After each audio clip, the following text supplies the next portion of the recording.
길르앗 사람 바르실레가 왕이 요단을 건너가게 하려고 로글림에서 내려와 함께 요단에 이르니 바르실레는 매우 늙어 나이가 80세라. 그는 큰 부자이므로 왕이 마하나임에 머물 때에 그가 왕을 공궤하였더라. 왕이 바르실레에게 이르되 너는 나와 함께 건너가자. 예루살렘에서 내가 너를 공개하리라. 내 생명의 날이 얼마나 있어 없기에 어찌 왕과 함께 예루살렘으로 올라가리이까. 내 나이가 이제 80세라 어떻게 좋고 흉한 것을 분간할 수 있사오며 음식의 맛을 알 수 있사오리이까. 이 종이 어떻게 다시 노래하는 남자나 여인의 소리를 알아들을 수 있사오리이까. 어찌하여 종이 내 주 왕께 아직도 누를 끼치리이까. 당신의 종은 왕을 모시고 요단을 건너려는 것뿐이거늘 왕께서 어찌하여 이 같은 상으로 내게 갚으려 하시나이까. 청하건대 당신의 종을 돌려보내옵소서. 내가 내 고향 부모의 묘 곁에서 죽으려 하나이다. 그러나 왕의 종 기맘이 여기 있사오니 청하건대 그가 내 주 왕과 함께 건너가게 하시옵고 왕의 처분대로 그에게 베푸소서. 김함이 나와 함께 건너가리니 나는 내가 좋아하는 대로 그에게 베풀겠고 또 내가 내게 구하는 것은 다 너를 위하여 시행하리라. 백성이 다 요단을 건너매 왕도 건너가서 왕이 바르실레에게 입을 맞추고 그에게 복을 비니 그가 자기 곳으로 돌아가니라. 할렐루야. 오늘도 우리를 향한 주님의 사랑, 우리가 받아 누리고 있는 이 놀란 은혜를 우리가 잊지 않고 날마다 주님께 감사와 찬양, 최고의 영광을 올려드리는 우리의 삶이 되기를 소망합니다. 오늘의 본문은 압살롬의 반역이 진압된 후에 예루살렘 궁으로 귀환하는 중인 다윗이 마하나임 도피 시절 자신을 공궤했던 바르실레를 만나서 감사를 표하며 은혜를 갚고자 예루살렘으로의 동행을 제안하지만 80세의 고령인 바르실레가 이를 정중하게 거절하고 대신에 자신의 아들인 김함을 부탁하는 내용을 담고 있습니다. 오늘 말씀을 통해서 우리도 함께 오늘도 두 가지로 보고자 합니다. 먼저 첫 번째로 은혜를 아는 다윗과 대가를 바라지 않는 바르실레의 모습입니다. 은혜를 아는 다윗과 대가를 바라지 않는 바르실레. 본문의 요단, 그 요단강은 단순한 지리적 경계 그 이상의 의미를 오늘 가지고 표현을 하고 있습니다. 압살롬에게 쫓겨 요단을 건널 때 다윗은 실패자 혹은 버림받은 자와 같이 보여질 수밖에 없었습니다. 그러나 다시 요단을 건너올 때에는 회복된 왕의 모습이었습니다. 바르실레가 다윗을 31절과 같이 요단을 건너가게 하려고 내려왔다라는 것은 고난의 시작부터 영광의 회복의 순간까지 한결같은 마음이었다라는 것을 의미해 주고 있는 것입니다.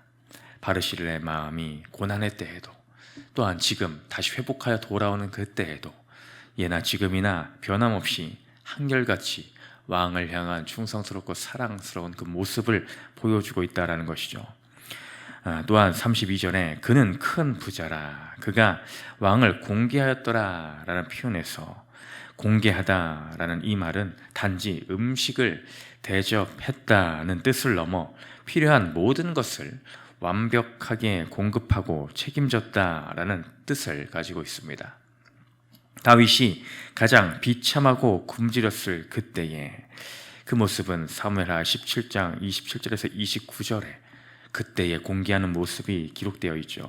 바르실레는 자신의 전 재산과 목숨을 걸고 다윗의 군대를 먹였던 것입니다. 만약에 오늘 이 결과가 다윗의 승리가 아닌 압살롬이 승리하였더라면 바르실레는 삼족이 멸하고도 남을 반역, 죄인으로 몰릴 상황임에 분명하였습니다. 즉 그의 섬김은 정치적인 계산이 아니라 목숨을 건 신앙적인 결단이었다라고 할 수가 있는 것이죠.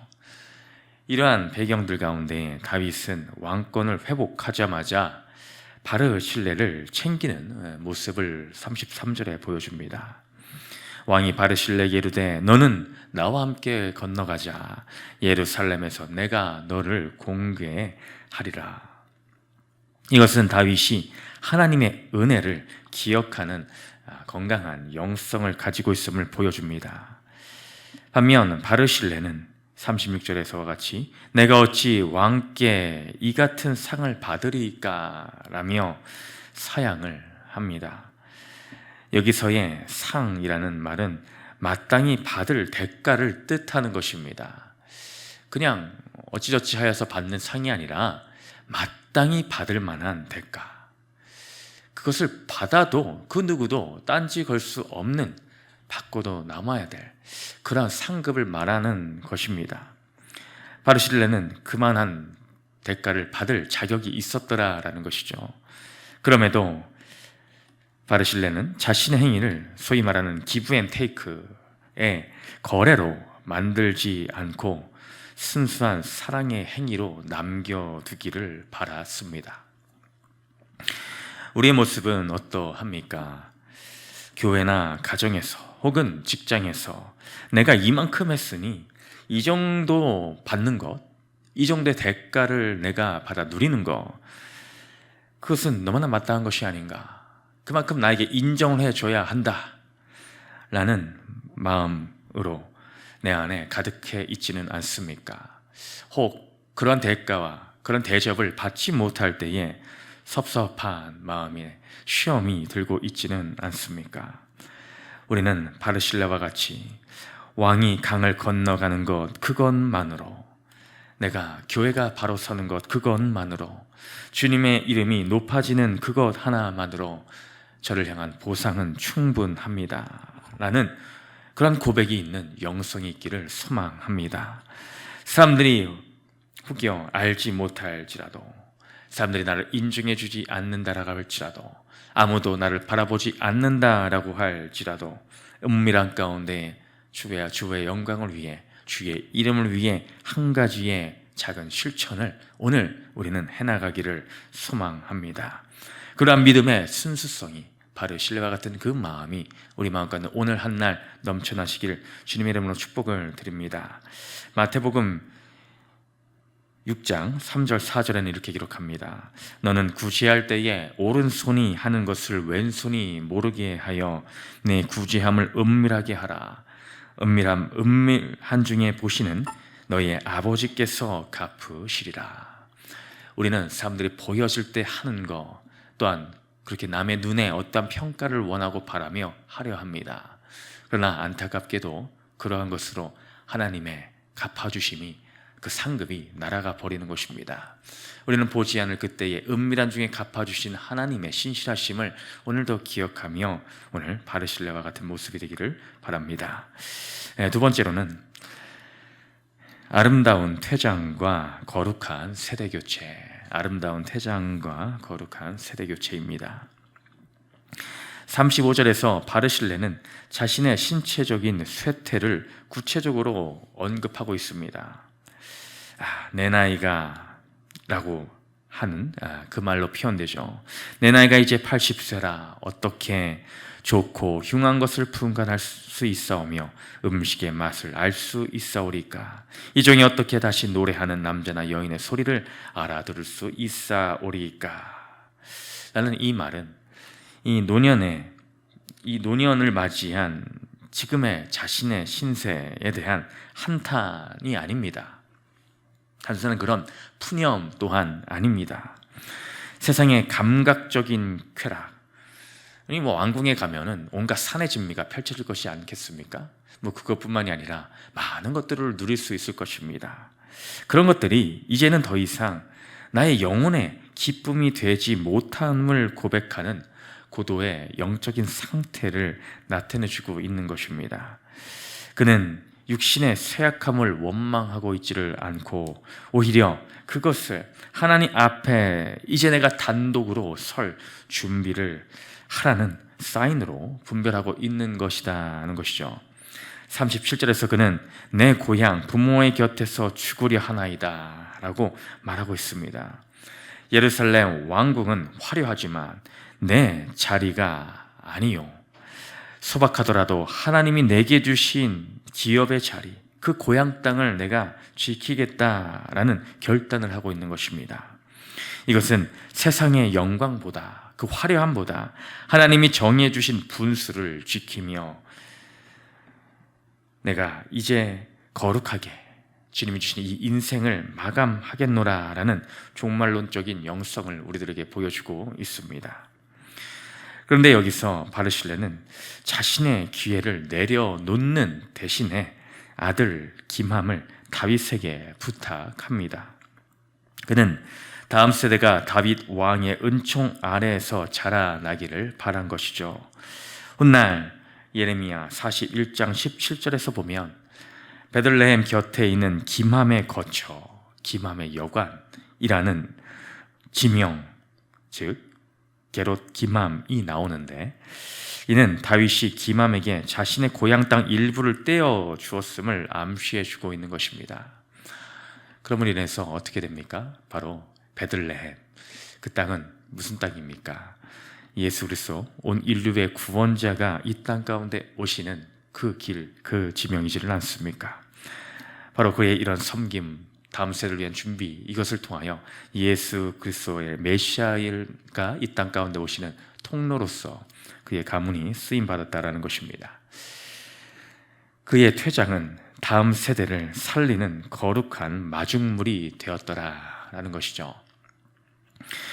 현대사회뿐만 아니라 우리 교회 안에서도 이 기득권이라는 이 탐욕에 덫은 호시탐탐 우리의 마음 가운데 노리고 있습니다.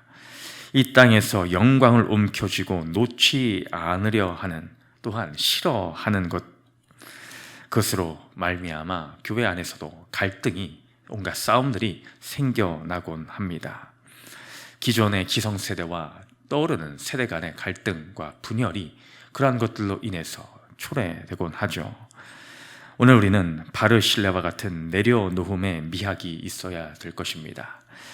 나의 욕심 때문에 놓지 못하는 권력, 또한 직분의 어떠한 것들, 또한 하나님 나라의 질서를 따르지 못하고 나의 욕심이 먼저 앞서는 그것.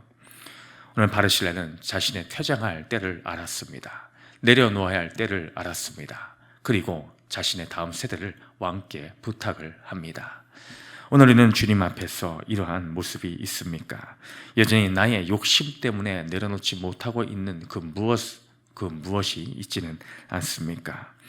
오늘 우리는 다음 세대에게 무엇을 넘겨주기를 바라고 있습니까?